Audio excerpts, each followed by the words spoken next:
Por que Jesus falava por parábolas? Ou melhor, por que ele inventava essas histórias ao invés de falar logo o que queria dizer? Se o objetivo era ensinar, por que ele dificultava o entendimento? Parece o contrário do que um mestre deveria fazer, não é? Pois é, e aí é que está. Jesus queria exatamente isso, que poucos entendessem. E o porquê disso é muito simples. Um dia depois de contar a parábola do semeador, Jesus se afastou da multidão e ficou a sós com os discípulos. Eles, confusos, perguntaram: por que o Senhor fala ao povo por meio de parábolas? Mateus 13:10. E a resposta de Jesus foi direta: a vocês foi dado o conhecimento dos mistérios do reino dos céus, mas a eles não. Pois a quem tem, mais será dado, e terá em abundância, mas a quem não tem, até o que tem lhe será tirado. Mateus 13:11-12. Jesus estava dizendo que as parábolas não eram apenas histórias bonitas. Elas eram um filtro espiritual, revelavam verdades profundas para quem tinha sede de Deus, e ao mesmo tempo, ocultavam essas mesmas verdades daqueles que não queriam realmente ouvir. Ele continuou: por isso lhes falo por parábolas, porque vendo não veem, e ouvindo não ouvem nem entendem. Assim se cumpre a profecia de Isaías: ouvindo, vocês ouvirão, mas não entenderão.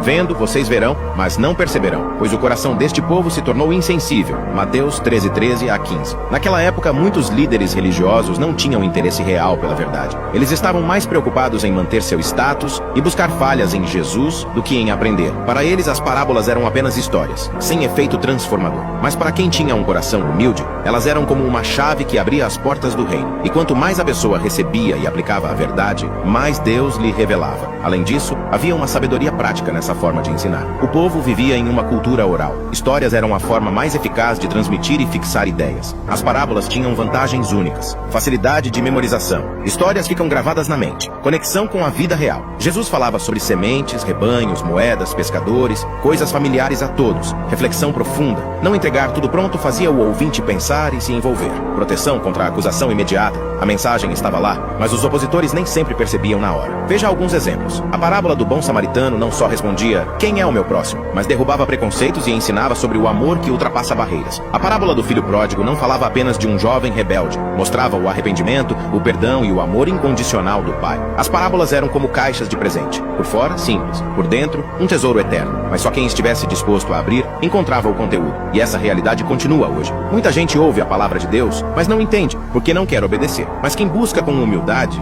recebe mais e mais da verdade. Foi por isso que Jesus disse: bem-aventurados os olhos de vocês, porque veem, e os ouvidos de vocês, porque ouvem. Muitos profetas desejaram ver o que vocês veem e não viram. Mateus 13:16-17. Agora, a pergunta é: você está apenas ouvindo as palavras de Jesus como histórias bonitas, ou está deixando que elas transformem sua vida? Se você deseja que seus olhos e ouvidos espirituais sejam abertos, comente agora. Deus é fiel, porque as parábolas não foram feitas apenas para serem ouvidas, foram feitas para serem vividas. Não se esqueça de seguir nosso perfil. Deus te abençoe.